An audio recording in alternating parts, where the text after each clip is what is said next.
residents and tourists alike enjoy beautiful Maine summers, but could that summer heat that we've all waited for all winter negatively impact our mental health? Good question. So here with us to discuss is Sweetser spokesperson Justin Chenette. And so Justin, is there a connection between heat or even the weather and our mental health? Absolutely. So I found this very fascinating. There's actually a psychological response to high temperatures. And we see study after study all points in the same direction, that there is a correlation between high temperatures and an increase in suicidality, as well as an increase in hospitalization for those with mood disorders like depression. So absolutely, to answer your question, there is a connection between your mental health and the high temperatures. Yeah, interesting. So what kind of symptoms does it cause in people? What can you notice? It's sort of like when you're overheated, you're going to be more agitated and irritable in general, right? That's going to impact your mood, your desire to, and motivation to do just everyday tasks.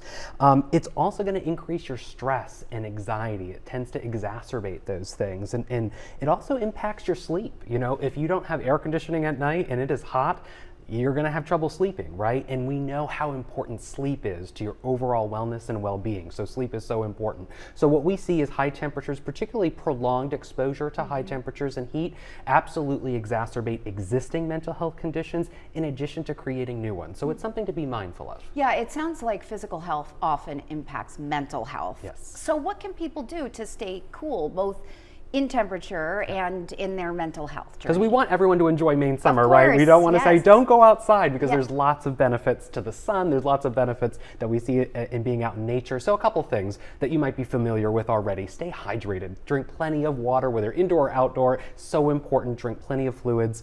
At the same time, try to stay cool. You know, if you don't have air conditioning at home, maybe you need a fan. Maybe you have a fan blowing on you. And if for some reason it's just too hot at home, particularly in the heat of the day, maybe there's a cooling center that your community has started. Maybe it's a community center that you can go to, or a public library. What about a dip in the pool, a dip in the ocean, a lake, a river, a body of water? That's always helpful. At the same time, it's just important to find that shade if you're out walking outside. I always do that. I burn like a crisp, so it's always good to find that shade when you can, and limit your physical exertion when outdoors in the summertime. Yeah, taking care of our bodies and taking care of our minds. We love it. We love it. All right, Justin, thank you so much. We appreciate it.